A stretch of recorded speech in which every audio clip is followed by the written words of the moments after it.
बीड जिल्ह्यातील मस्साजोगचे सरपंच संतोष देशमुख यांच्या हत्येने अवघ्या राज्यात खळबळ उडाली होती।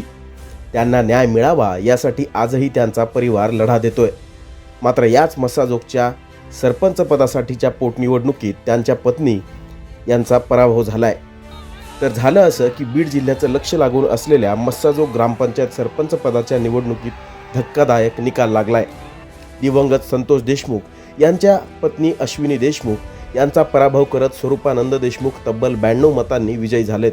भावनिक मुद्द्यांवर रंगलेल्या या निवडणुकीत अखेर गावकऱ्यांनी विकासाच्या मुद्द्याला कौल दिल्याचं चित्र दिसून आलं। मागील निवडणुकीत अवघ्या 9 मतांनी पराभूत झालेले स्वरूपानंद देशमुख यावेळी मोठ्या फरकाने विजयी झाले आहेत। आरोप कुणी काय केले मला माहित नाही। मी पहिल्या दिवशी सांगत होतो माझे मतदार राजा माझ्या सोबत आहे। त्यांनी आज मतदान रूपी आशीर्वादातून ते सिद्ध केलं आहे। कोण कुठलंय कुणी काय माझ्यावर आरोप केले तरी माझी जनता पहिल्यापासून माझ्या सोबत होती।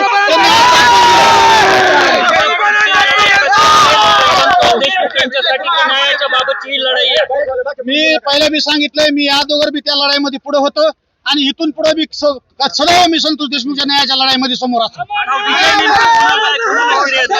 विजय ही माझी जनता आहे, माझे जे तरुण वर्ग आहेत ज्यांनी दिवसाचा रात्र केला त्या सगळ्या तरुण मित्राचा हा माझा विजय, माझ्या जनतेचा विजय, माझ्या गावातील स्वाभिमानी मतदारांचा विजय। हा काय नेमका विश्वास तुमच्यावरती मतदारांनी ठेवला? येणाऱ्या काळामध्ये फक्त गावातले आमचे काम कोण करू शकतो हे जनतेने ओळखून घेतलं आणि त्याच्यानुसार मला त्यांनी विजय केले।